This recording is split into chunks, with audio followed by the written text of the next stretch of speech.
슬기로운 아침 시간 민수기 31장 말씀을 보겠습니다.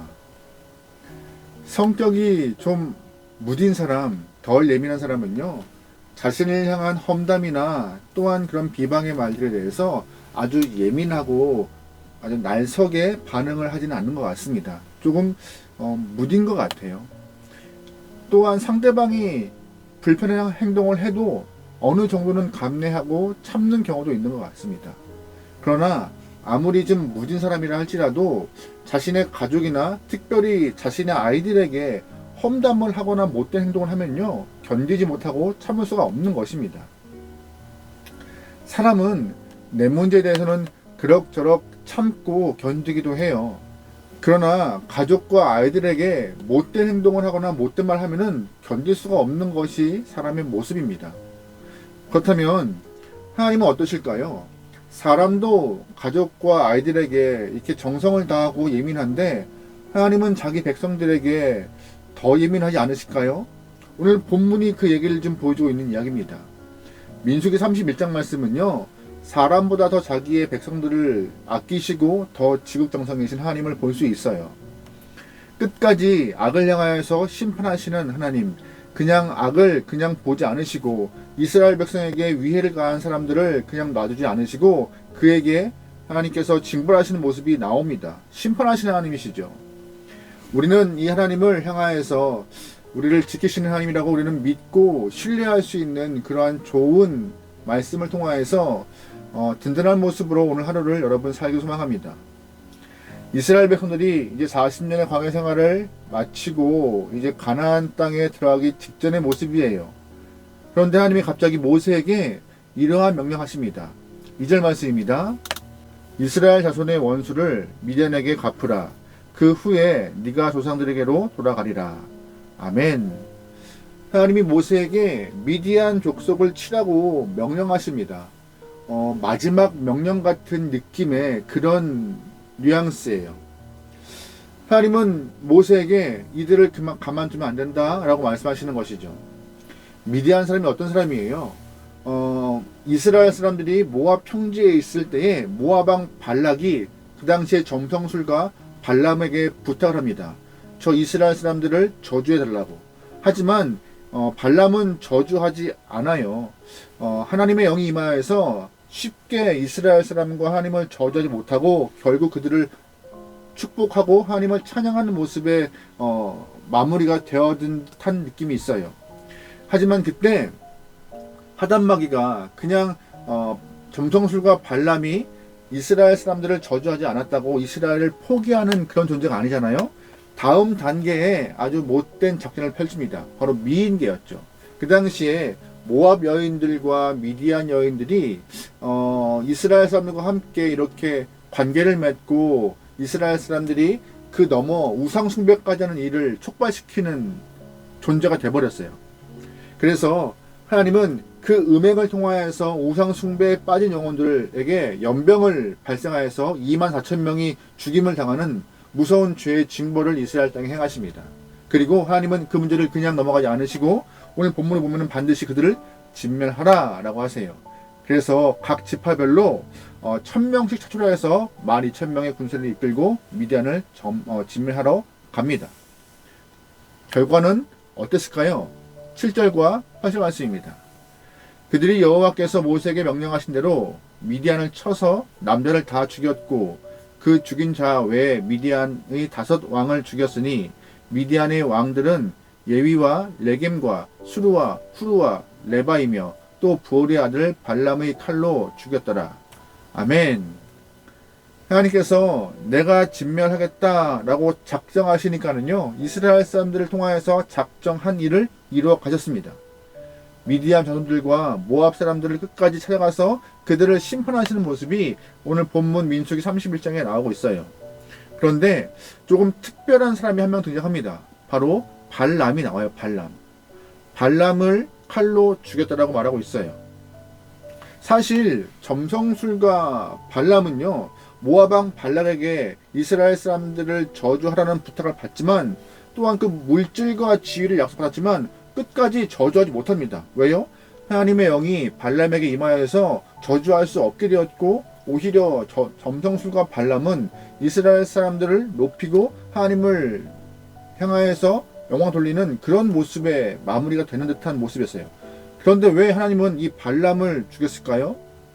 아주 중요한 힌트가 나와 있습니다. 16절 말씀이에요. 보라, 이들이 발람의 꾀를 따라 이스라엘 자손을 부올의 사건에서 여호와 앞에 범죄하게 하여 여호와의 회중 가운데 연병이 일어나게 하였느니라. 아멘. 16절 말씀에 발람의 꾀라는 부분이 있어요. 무슨 말이에요? 발람은 분명히 하나님의 영이 임하여서 이스라엘을 저주하는데 3번에 실패했습니다. 하지만 중요한 것은 그 다음 미인계요, 모압 여인들과 미디안 여인들을 통하여서 이스라엘 사람들이 음행을 저지르고 더 나아가 그들의 신에게 우상 숭배하는 꾀를 냈던 사람이 바로 발람이라는 것이었어요. 즉 점성술과 발람이 꺼내놓았던 그 꾀 때문에, 그 방법 때문에 이스라엘 남성들이 넘어지고 이스라엘 땅에 연병이 임하여서 2만 4천 명이 죽은 일이 발생한 것이죠. 발람의 한 사람의 머리 때문에. 결국 하나님은 그 이스라엘 사람이 덫을 놓았던 그 발람을 심판하신 것입니다. 겉으로는 이스라엘 사람들을 축복하는 척했고 그들의 하나님을 높이는 척했지만 결국 뒤로는 모압 왕 발락이 이렇게 받은 물질의 값을 충분히 하기 위해서 아주 못된 꾀를 내어 이스라엘 사람을 덫에 걸리게 했던 것이죠.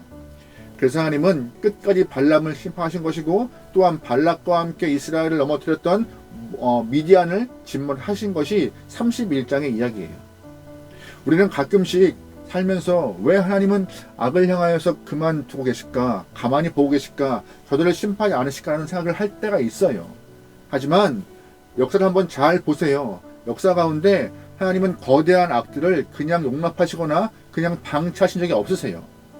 세상의 모든 악한 민족들, 악한 정권들, 악한 나라들 다 하나님의 손에 의해서 심판받고 지금은 사라져 있습니다.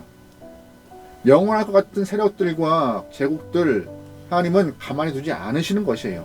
다만 그 시대에 살고 있는 사람들은 그 시대, 그때가 너무나 힘들어서 본인이 경험하고 있는 그 어려움들을 통하여 하나님은 왜 이렇게 방관만 하고 있을까라고 착각을 하고 오해하는 것이지, 하나님은 절대로 악한 민족이나 악한 세력을 그냥 두고 있지 않으세요. 끝까지 수수방관하지 않으시고 책임지시고 악을 진멸하시는 분이십니다.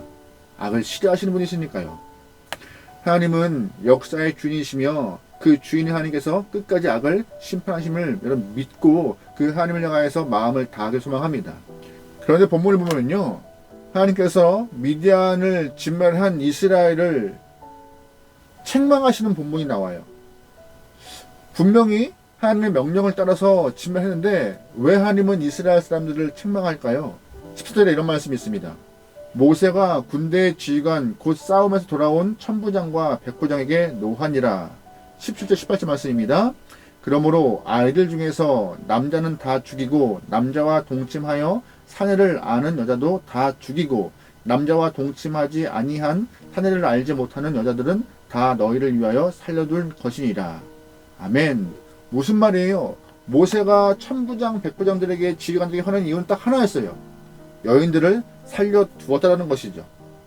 그 미디안 여성들을 포로로 잡았기 때문에 그 포로로 잡아온 지휘관들을 향하여서 화를 내고 있는 것입니다. 분명히 미디안 여인들과 모압 여인들은 이스라엘 백성들을 향하여서 덫에 걸리게 했던 그 장본인들인데 그들을 살려두고 그들을 자기 진영으로 끌어들이는 거예요.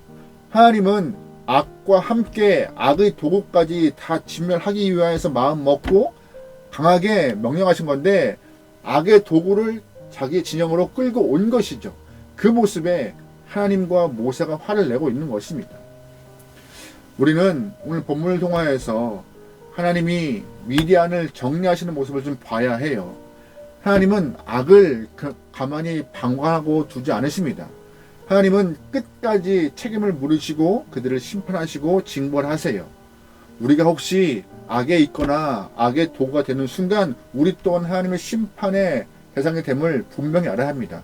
그래서 하나님 말씀하세요. 너희 거룩하라고, 바른 길을 가라고, 좌우나 우로나 치우치지 않고 말씀 가운데 주와 함께 하라고 하나님은 정확하게 우리에게 명령하시는 것입니다.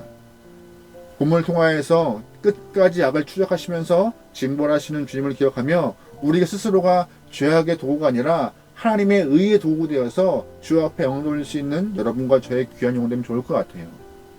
다른 욕심 없습니다. 우리의 삶의 욕심은 하나님과 끝까지 함께하는 것이고 우리가 갖고 있는 삶의 욕심은 바로 그 의의 도구 되어서 많은 열매로 주님께 영광 돌리는 그런 삶, 그 삶이 우리의 욕심들을 소망합니다.